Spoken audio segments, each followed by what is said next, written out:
Market పరిస్థితి ప్రభుత్వంలో ఉన్నోళ్ళు వాళ్ళు తెలుసుకోవాలి. వాళ్ళు తెలుసుకొని మరి మొన్నటిదాకా అయితే జగన్ ధర్నా చేశారు. చంద్రబాబు నాయుడు గారు దానికి కింటా రేట్ ఇస్తానని చెప్పారు. ఏదీ లేదు. ఇప్పటికైతే మాత్రం రైతు 10,000కి కింటా అమ్ముకోవాల్సి వస్తుంది. 10,000కి అమ్ముకోవాల్సి వస్తుంది కింటా. అంటే మొన్నటి వరకు కూడా ఒక 12,000 దాకా కూడా కొనసాగింది కదా. లాస్ట్ ఇయర్ 22,000, 23,000, 24,000 కూడా అమ్మినాయి. అదే కాయలు ఇవాళ 12,000 రూపాయలు తేజాకాయలు. మామూలుగా మిర్చి మిగతా నాటుకాయలు కానీ ఇట్లా ఆర్మూర్ ఇట్లాంటి కాయలు అయితేనేమో 10,000, 9,000, 8,000, ఇంకంతకాడికైతే పైన లేదు. అంటే చెప్తున్నారు కదన్నా, ఇప్పుడు ఈయన చంద్రబాబు నాయుడు గారు వచ్చిన తర్వాత కాలువలు కరెక్ట్గా వచ్చి పంట విస్తీర్ణ పెరిగి పంట కొంచెం ఎక్కువగా పండటం జరిగింది అనేసి అంటున్నారు. నిజమేనంటారు అదంతా కూడా? ఎక్కువ పండటం ఏం లేదు బాసు. లాస్ట్ ఇయర్ ఎలా పండింది ఈ సంవత్సరం అలానే ఉంది. ఇంకా విస్తీర్ణం తగ్గింది. మిర్చి పంట విస్తీర్ణమే తగ్గిపోయింది.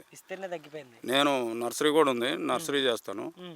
నా లాస్ట్ ఇయర్ 100 ఎకరాలు అమ్ముకున్నాను, 750 ఎకరాలు అమ్ముకోవాల్సి వచ్చింది.